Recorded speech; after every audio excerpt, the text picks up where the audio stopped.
Hi, I'm Jimmy Kershaw, and today we are going to talk about the relative minor scale. Now, if you look in the description, you'll see links to all the sheets and resources that'll help you to follow along and really understand this stuff. And it's all free, guitarwithjimmy.com. And don't forget to subscribe if you like this video as well. Now, before we get to the major scale, it's very important to understand that the major scale, as I've said in previous videos, is kind of the basis for all of this stuff, including the relative minor. So you need to understand how to build a major scale. That's the first thing, which we're going to go over real briefly. And then you need to understand how to play the major scale in every other key. And then you'll fully understand the relative minor scale and everything else as well. It all comes back to the major scale. Now, the pattern for how to build a major scale is whole step, half step, whole step, whole step, half step. So what I'm going to do is I'm going to start on the 5th string, 3rd fret, which is C. And the reason why I'm doing C is because it has no sharps and flats, the scale, just to make it easier to understand the pattern and the relative minor in a little while. And then we'll apply it to other keys. And also, in the beginning, I like to climb up one string so you can see the pattern and then apply it to other fingerings later. So if we start on C, C to D is a whole, D to E is a whole, E to F is a half, F to G is a whole, G to A is a whole, A to B is a whole, B to C is a half. So there's our major scale, which you can start from any note, do the same pattern, and it builds a major scale. But the only difference is that some of them will have sharps, some of them will have multiple sharps, some of them will have flats, and that's how you build major scales. Now, what I'm going to do is I'm going to take that C that I started with over here, and I'm going to put it on the 6th string now, and it's the same note. The only reason why I'm doing that is because I like to go, when I do the actual scale patterns across the strings, I don't like to climb across one string for that. That was just to understand how to build the scale. Now I like to play the scale like this, across multiple strings, and using all 6 strings, which we'll do after. We're going to start with a 1 octave scale for now. So watch this. C, D, E, F, G, A, B, C. 1 octave scale. Now watch this. C, D, E, F, G, A, B, C. Same notes, just played this way. Now, that pattern, I'm going to briefly go over. It's going to be on my website, but I'm going to briefly go over it. 8, which is the C, 10, 12, 8, 10, 12, 9, 10. And those are the notes of the C major scale. C, D, E, F, G, A, B, C. Now, one very important thing to understand about scales, and especially the major scale, is that the notes are numbered. And here's what I mean. The first note, the C, is called the root, but it also has number, which is the 1. We call it the first note, obviously, right? 1, and then the 2nd, and then the 3rd, and then the 4th, 5th, 6th, 7th, and then the octave. We don't really call that the 8th. We call it an octave because it's 8 notes from this root. Now, the other thing is if we go back to that first note, which is the root, that note is also what's called the key. It's the root of the key. That term key is a very misunderstood kind of mystical word. A lot of people don't really know what it means, what it truly means. Only certain notes get to be a key. It's kind of like I call it musical royalty. It has a special distinction because not everything gets to be a key. Only the first note of a major scale gets to be a key. If I start from the 2nd note of the major scale and I play all the same notes, so that's the same notes as the C scale, but starting on the 2nd one and ending on the 2nd one, that's still the key of the first note, which is C. And if I do the same thing on the third note, even though it's all the same notes as C major, which is the root, it's even though I'm starting on the third one, it's still the key of the first one. Now, there is one exception, which is the entire point of this video now. If I count up 6, 1, 2, 3, 4, 5, 6, in this case, that's A, and I start on that note, A, B, C, D, E, F, G, A. As you can tell, it's all the same notes as C, but I'm starting on the sixth note. That sixth note, when you start on it, is no longer the sixth note. It actually becomes the first note now. So if it becomes the first note, then what else does it become? The root. And if it's a root, what is it a root of? Its own key. So that sixth note becomes the root of its own key. So now you have a key of the original note, which is the major. And when you start on the sixth note, that becomes the root of its own key, which is called the relative minor. Now, I'm going to side note real briefly here. When you do start on the other notes of the C scale, those are scales. They have names to them, but they're not keys. And I'm not going to get into all the names are and all that stuff right now. But they do have, those are scales. So in other words, if I play a C scale and then I start on D, that does have a name to it, but it's not the key of whatever the name is. It's called Dorian. Don't worry about that. There is no key of Dorian. That is a scale. It's not a key. The key is really C major. Now, when you start on the sixth note, though, and you do the scale from that note, that is a key. So in a major scale, the only two notes that have the distinction of being an actual key are the first note and the sixth note. And the reason why the sixth note is able or gets to be its own key is because it has its own identity, has its own resolution. So I'll show you what I mean. If I play the major scale, obviously that scale stands on its own, right? It's very independent, has a beginning, a middle, and a resolution. If I start on the A, the sixth note, the same thing happens, just in a different way.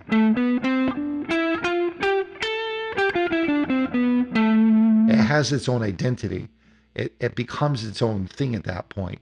And this is just something that when music was being organized, common practice, centuries ago, thousands of years ago, this is how music became organized, and this is how composers started using music, and to this day, this is how we organize it.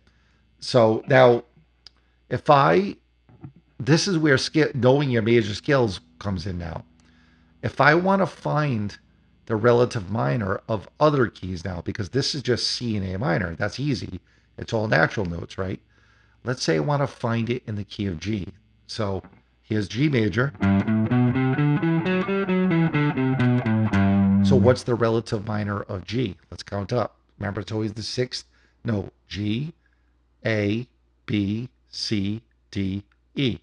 Now that's an easy one because there's no sharps and flats in those first six notes, right? It's all natural notes. That's easy. Now, there is a sharp in the key of G, but it's after that. So to find the relative minor, you don't really have to worry about knowing any sharps there. You kind of get lucky a little bit. Now, what if I'm in the key of A, though? So, and I want to find the relative minor of A, and I'm going to count up. Now, let's say I don't know my major scales very well, but I do know it's the sixth note, so I know that much, but I don't know the scales. I'm going to go A, B, C, D, E, F. And I'm going to say to myself, oh, F is the relative minor of A because it's the sixth note. That's not right. Here's why. If I play an A scale, guess what? I have an F sharp in that scale. And that's because of that pattern, whole, whole, half, whole, half, right? So you really have to know your major scales in order to fully understand this. Let's do one more. So let's say I'm in the key of D flat. This is a good one. Now, D flat, we know that's one. D, E, F, G, A, B. Okay. So I know that B is a sixth up from D, some kind of a B. But here's the problem. In the key of D flat, it's B. It's in the key of D flat. It's B flat is the sixth note, not B. So again, this is why you have to know your major scales. I'm going to keep saying that. Extraordinarily important. Now, so why does the relative minor exist? There's many reasons for that, but here's one reason. It all goes back to chord progressions. So, and I'm not going to get too into chord progressions right now. I'm going to keep this simple just for this video. This video is more of an overview of the relative minor and how to at least start understanding it. The relative minor gets really complicated later. And by the way, another side note, although this is a little bit more of a side note, the term relative minor is an umbrella term. And what that means is there are actually three relative minor scales. There's not a relative minor scale. There's three relative minor scales. We are doing the first of the three, which is called natural minor. Some people call it pure minor. And we call it that because not because it's natural notes, but because you're literally just starting on the sixth note of the major scale and playing all the same notes as the major scale, but starting on a different note, which is the sixth one, and not changing anything.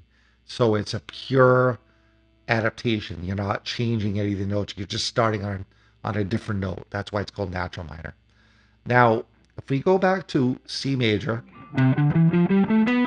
now a lot of you know this, and some of you don't. You can, with a major scale, you can build a chord from any note in that scale.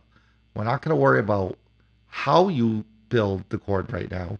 We're just going to do an overview. So if I take the scale, I can build a note from the first, a chord from the first note, and I could build one from each note. I'm going to build a chord from the first one, which would be C. Don't worry about how we did it. And then I'm going to build a chord from the fourth note, which is F, and then I'm going to build a chord from the fifth note, which is G. So I end up with this chord progression that goes 1, 4, 5, because I've built a chord from the first note, I built a chord from the fourth note, and I built a chord from the fifth note. So it's called 1, 4, 5, and that's a very, very common chord progression. Now, when I shift to the relative minor, so I'm going to go to A minor now instead of C major. Remember, A minor is the relative of C. 1, 2, 3, 4, 5, 6. So that becomes the 1 now. So if I build a chord from that note, which is A, this is not going to be the sixth chord anymore of A minor. I am now thinking of this chord as being the 1 chord because I'm shifting the key now. Remember I said before that it's musical royalty. Now I'm shifting where the key is from C to A minor. So A minor is now 1. Now what I'm going to do is instead of doing 1, 4, 5 in C, which I did a little while ago, I'm going to do 1, 4, 5 in A minor because it's a very common chord progression, so I can do it in major or minor. So I'm going to do A minor. Now I'm going to do D minor because that's the 4 of A minor. Because A, B, C, D, fourth, right? Now I'm going to do E minor, which is the 5th of A minor. A, B, C, D, E. So A minor 1, D minor 4, E minor 5, A minor 1. So now watch this. I'm going to do a little song that I just made up. It's going to start in C, and I'm going to go 1, 4, 5 in C.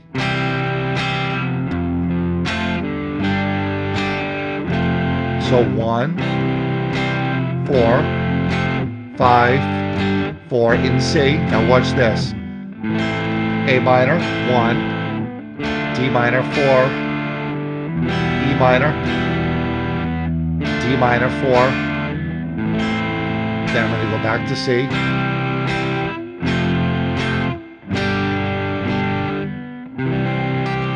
So that's one major reason why the relative minor exists, is to bring some of the chord progressions that you already know into the realm of minor, right? So 1, 4, 5 again is a very, very common one, and that's a good one to start learning all this in. Just learn all your 1, 4, 5s in the major, and then learn 1, 4, 5 in the relative minor, and it will help you if there's some open chords or something that you don't know. It'll help you learn those and some of the bar chords that you might not know.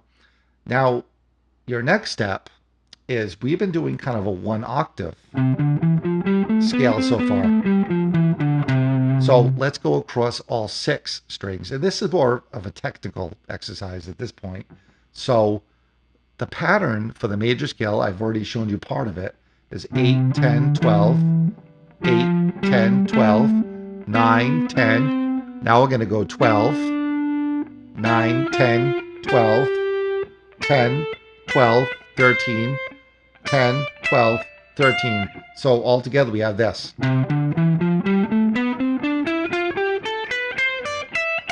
Now keep in mind something. The scale technically ends on the 2nd string on that 13. In other words, it technically ends there, but we have another string. So why not just go to it, and extend it another string, even though it doesn't end on that high note right there. Most guitar players do it anyway. So if I say the notes out loud, C, D, E, F, G, A, B, C, D, E, F, G, A, B, C. There's the scale, right? 2 octaves. But I'm going to keep going. D, E, F, and then backwards. E, D, C, D, A, G, F, E, D, C, D, A, G, F, E, D, C. Now, what I'm going to do is, remember how we've been starting on that 6th one within the scale? Which is fine. That's perfectly reasonable, fine fingering to use. But we're going to take that A and we're going to drop it down to the 6th string on the 5th fret. And the reason is because, again, I like to practice scales across all 6 strings. So we just did the C one, C major, across all 6. So why not do A minor across all 6? That way you'll know, you'll have the full range of the scale across all 6 strings.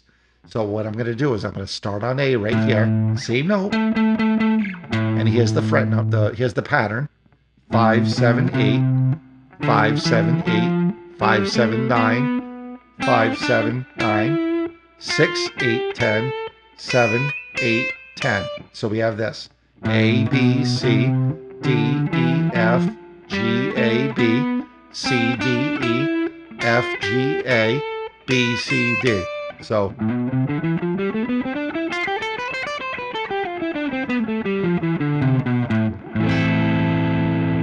if I do C major, then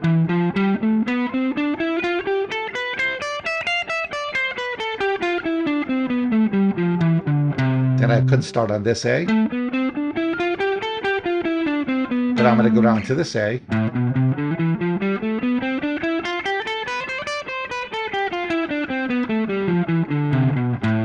So again, what I'm doing here is I'm doing the original major scale, C, and then I'm doing the relative minor, which is A, and you're starting on the 6th note, but it's becoming its own key. It's becoming the 1. You're not thinking of it as being the 6th note anymore. It becomes its own identity. That is the entire point of the relative minor. Now, again, just to recap this, we've only done the natural minor. And again, there are 2 more scales. There's the harmonic minor and there's the melodic minor. and their uses get a bit more complicated than the scope of this particular video because it would be 2 hours long if I get onto everything. And I will be doing videos on those scales as well, but this is at least an overview. So now you understand, if you didn't before, you'll understand major, relative, minor. Major is the whole step, half step, whole step, whole step, half step. That's how you build the scale. When you start from the sixth one, that's the relative minor, the natural minor, and that becomes its own key. And that's a really good place to start. Practice doing as many keys as you can. Say the notes out loud. Get to know what notes are in what major scale, and then, of course, what's in what relative minor. It's the same group of notes, but it's a little more difficult than you think to learn them. Think starting from the relative minor note. It's a whole different thought process. So there you go. Have fun. And again, if you like this video, don't forget to subscribe and head on over to my website for all the resources and follow along and for practice materials. All right. Have fun. God bless. Take care.